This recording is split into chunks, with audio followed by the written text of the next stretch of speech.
മറ്റൊരു വാർത്തയിലേക്ക് പോയാൽ ജസ്റ്റിസ് സ്വർണ്ണകാന്ത ശർമ്മയ്ക്ക് മുന്നിൽ ഹാജരാകില്ലെന്ന് അരവിന്ദ് കെജ്രിവാൾ. സ്വർണ്ണകാന്ത ശർമ്മയെ മദ്യനയ കേസിലെ അപ്പീൽ പരിഗണിക്കുന്നതിൽ നിന്ന് ഒഴിവാക്കണമെന്ന ആവശ്യം തള്ളിയ സാഹചര്യത്തിലാണ് തീരുമാനം. ഇക്കാര്യം ചൂണ്ടിക്കാട്ടി കെജ്രിവാൾ ജസ്റ്റിസ് സ്വർണ്ണകാന്തയ്ക്ക് കത്തയക്കുകയും ചെയ്തു. ഷബ്ന ചേർന്ന വിവരങ്ങളുമായി ഷബ്ന, ഇത് കടുത്ത നിലപാടിലാണല്ലോ അരവിന്ദ് കെജ്രിവാൾ. അദ്ദേഹം എന്താണ് സ്വർണ്ണകാന്തയ്ക്ക് മുന്നിൽ ഹാജരാകില്ല എന്ന് പറയുന്നതിലെ പിന്നിലെ കാരണം? അദ്ദേഹം ചില ആരോപണങ്ങൾ കൂടി കെജ്രിവാൾ ഈ ഘട്ടത്തിൽ ഉന്നയിക്കുന്നു എന്നാണ് മനസ്സിലാക്കുന്നത്. ഷാമിലി, ഈ ഡൽഹി മദ്യനയ അഴിമതി കേസുമായി ബന്ധപ്പെട്ട് അരവിന്ദ് കെജ്രിവാളിനെ CBI കോടതി വെറുതെ വിട്ടിരുന്നു. CBI കോടതി അരവിന്ദ് കെജ്രിവാളിനെ വെറുതെ വിടുമ്പോൾ അതോടൊപ്പം തന്നെ CBIയെ കടുത്ത ഭാഷയിൽ വിമർശിക്കുകയും ചെയ്തിരുന്നു. ഇതിനെതിരെ CBI സമർപ്പിച്ച അപ്പീൽ ജസ്റ്റിസ് സ്വർണ്ണകാന്ത ശർമ്മയ്ക്ക് ബെഞ്ചിന് മുമ്പാകെ എത്തിയിരുന്നു.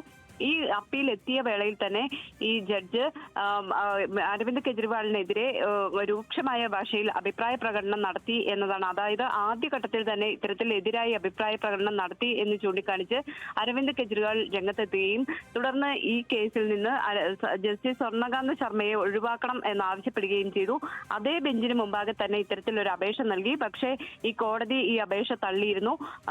അതിനെ തുടർന്നാണ് ഇപ്പോൾ ഈ വിചാരണ കോടതിയുടെ ഉത്തരവിനെതിരെയുള്ള അപ്പീലിൽ അരവിന്ദ് കെജ്രിവാൾ നേരിട്ട് ഹാജരായി വാദിക്കും എന്ന് നേരത്തെ പറഞ്ഞിരുന്നെങ്കിലും ജസ്റ്റിസ് സ്വർണ്ണകാന്ത് ശർമ്മയുടെ ബെഞ്ചിന് മുമ്പാകെ ആയതുകൊണ്ട് താൻ ഇനി ഹാജരാകുന്നില്ല എന്ന് ചൂണ്ടിക്കാണിച്ച് കത്തയക്കുകയായിരുന്നു.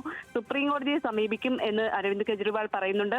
അതോടൊപ്പം തന്നെ ജനാധിപത്യ മാർഗത്തിൽ സമരം നടത്തും എന്നും പറയുന്നു. ഇതിൽ പ്രധാനമായും അരവിന്ദ് കെജ്രിവാൾ ഉന്നയിക്കുന്നത് കോടതി പക്ഷപാതപരമായിട്ടാണ് ആദ്യഘട്ടത്തിൽ തന്നെ പെരുമാറിയിട്ടുള്ളത്.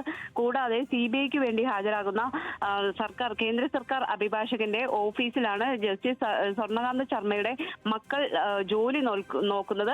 അതുകൊണ്ട് തന്നെ അത്തരത്തിൽ പ്രശ്നങ്ങൾ നിലനിൽക്കുന്നതിനാൽ പക്ഷപാതപരമായി ജഡ്ജി പെരുമാറും എന്നാണ് ആരോപണം. ഏതായാലും അരവിന്ദ് കെജ്രിവാൾ ഇപ്പോൾ കത്തയക്കുകയും സുപ്രീം കോടതിയെ സമീപിക്കാൻ ഒരുങ്ങുകയുമാണ്. ശരി.